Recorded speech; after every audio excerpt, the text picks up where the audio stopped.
शिव महापुराण यहां तक विष्णु पुराण करती है, स्कंद पुराण वर्णन करती है, कार्तिक खंड वर्णन करता है कि तुलसी का क्यारा गोल है, चौकोर है, षडाकार का है। उसका भी प्रमाण हमारे शास्त्रों में लिखा हुआ है कि अगर तुलसी का कुंड गोल है तो वो ऐश्वर्य प्राप्त करता है, तुलसी का कुंड चौकोर है तो वंश की वृद्धि करता है, तुलसी का कुंडा अगर षडाकृति का है, 6 फलक वाला है तो वो घर में संपदा की वृद्धि करता है। ये तुलसी के कुंड का भी प्रमाण हमारे यहाँ शास्त्रों में लिखा हुआ है कि कुंडा कैसा होना चाहिए, तुलसी के कुंड की आकृति कैसी होना चाहिए, तुलसी का कुंड होना कैसा चाहिए, वो उसका भी प्रमाण हमारे यहाँ स्कंद पुराण में लिखा हुआ है, विष्णु पुराण में लिखा हुआ है कि आपको क्या किस रूप में चाहिए। पर जगत है ना, दुनिया के आगे हाथ फैलाओ, जाकर निवेदन करो, यहाँ वाले बाबा के पास हो या वहां वाले बाबा के पास हो या उसके पास हो या उसके पास हो या जगत के पास जाओगे दुख पाओगे, रुपया खाएंगे, चूना लगाएंगे, धक्के मारकर निकाल देंगे, 2-4-8 दिन घुमाएंगे फिराएंगे, कल आना परसों आना नरसों आना, ऐसा करना वैसा करना, बस बाबा यही घुमाते रहेंगे और तुम्हारे धन का चूना लगाते रहेंगे। पर निवेदन है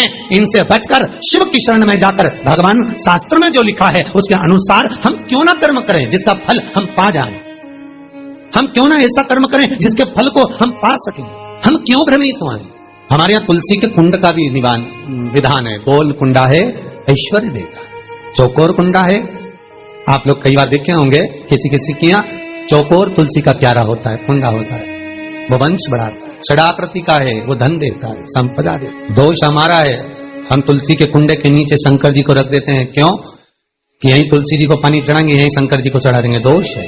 तुलसी के कुंडे के नीचे हम सर्पदेव को रख देते हैं, नाग देवता रख देते हैं, पानी चढ़ाएंगे, पात्री रख देते हैं, नहीं, उसका दोष हम सबको स्वयं अगर गलती करते हैं तो स्वयं को वो कैसा कुंड हो। 7 तरह के कुंडों का व्याख्यान तुलसी के रूप में कहा गया है महाराज। पहला गोल, दूसरा चौकोर, तीसरा षडाकृति, चौथा त्रिवेणी, 3 कोने वाला कुंडा।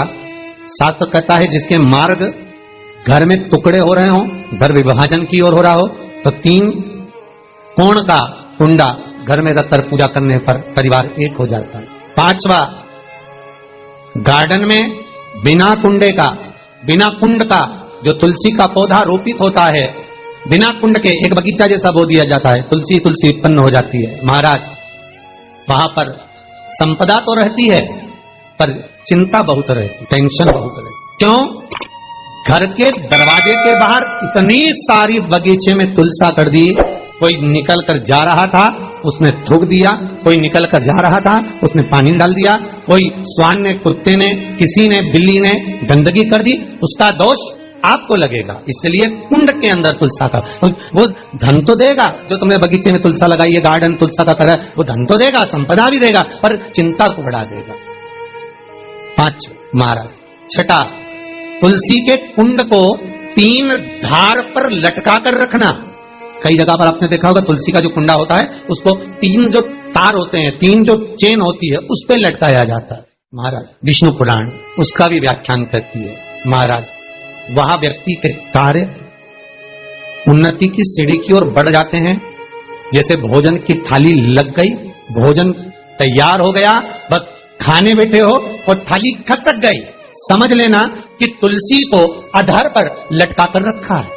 इसलिए कार्य तो हो रहे हैं, बनने वाले हैं, 4 दिन बाद ये काम होने वाला है, 8 दिन बाद ये काम होने वाला है, लग रहा है कि इसमें इतना फल मिलेगा, लग रहा है इस व्यापार को करेंगे तो इतना फायदा हो जाएगा, सब कुछ करा, लाखों रुपए लगा भी दिए, थाली मालूम पड़े खसक गई, आधार लटका है। 7 क्रम है तुलसी के, ये 6ठा क्रम बताओ।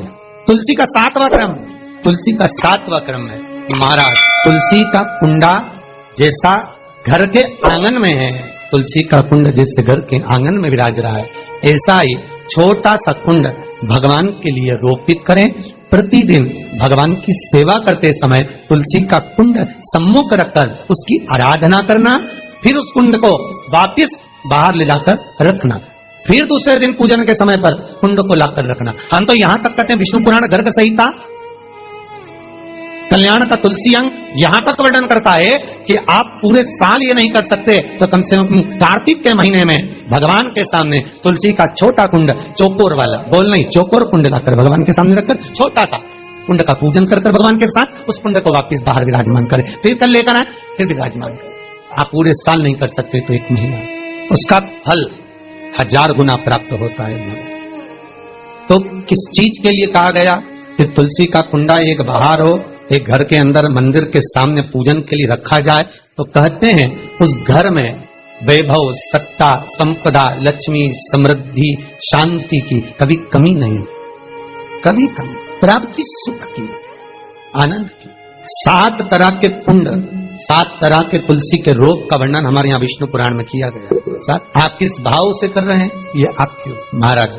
स्त्रियों के, नारियों के जितने भी रोग होते हैं, बीमारियां होती हैं, रजोधर्म से जुड़ी हुई जो भी तकलीफें होती हैं, उसका भी व्याख्यान देवी भागवत में स्पष्ट कहा गया। गूलर का फूल अर्थात जो देवी जी को, माता जी को जो घंटी वाला फूल चढ़ता है लाल कलर का, गूलर का फूल, माता के चरणों को छुआकर, तुलसी के पौधे का स्पर्श कराकर जो नारी को रजोधर्म से जुड़ी हुई परेशानियां होती हैं, उसके अंतर्गत वो फूल तुलसी का पौधा दिखाते हुए खिला दिया जाता है तो 3 दिन में उसको 2 दिन में आराम लग जाता है, 2 या 3 दिन में। हमारा तो शास्त्र कह रहा है